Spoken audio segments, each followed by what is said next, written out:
Section 3. You will hear two urban planning students, called Carla and Rob, discussing their presentation on cities built by the sea, following instructions from their tutor. First, you have some time to look at questions 21 to 25. Now listen carefully and answer questions 21 to 25. Okay, so what I'd like you to do now is to talk to your partner about your presentations on urban planning. You should have done most of the reading now, so I'd like you to share your ideas and talk about the structure of your presentation and what you need to do next. OK, Rob, I'm glad we chose quite a specific topic, cities built next to the sea. It made it much easier to find relevant information. Yeah, and cities are growing so quickly. I mean, we know that more than half the world's population lives in cities now. Yeah, though that's all cities, not just ones on the coast. But most of the biggest cities are actually built by the sea. I'd not realised that before. Nor me. And what's more, a lot of them are built at places where rivers come out into the sea, but apparently this can be a problem. Why? Well, as the city expands, agriculture and industry tend to spread further inland along the rivers, and so agriculture moves even further inland up the river. That's not necessarily a problem, except it means more and more pollutants are discharged into the rivers. So these are brought downstream to the cities? Right. Did you read that article about Miami on the east coast of the USA? No. Well, apparently back in the 1950s, they built channels to drain away the water in case of flooding. Sounds sensible.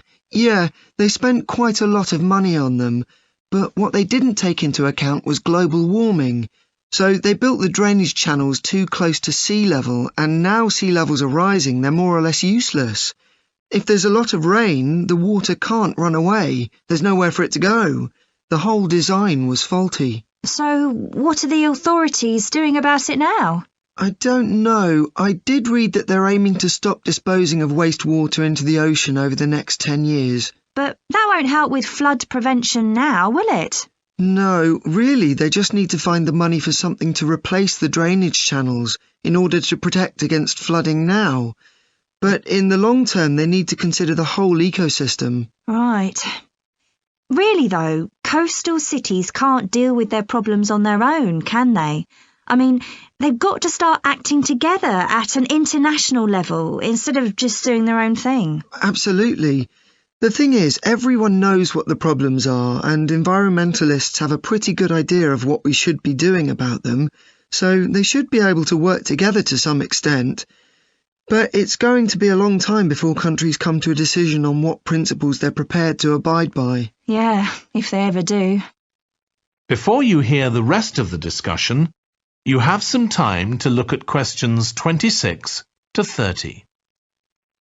So, I think we've probably got enough for our presentation. It's only 15 minutes. OK, so I suppose we'll begin with some general historical background about why coastal cities were established. But we don't want to spend too long on that. The other students will already know a bit about it. It's all to do with communications and so on. Yes. We should mention some geographical factors, things like wetlands and river estuaries and coastal erosion and so on.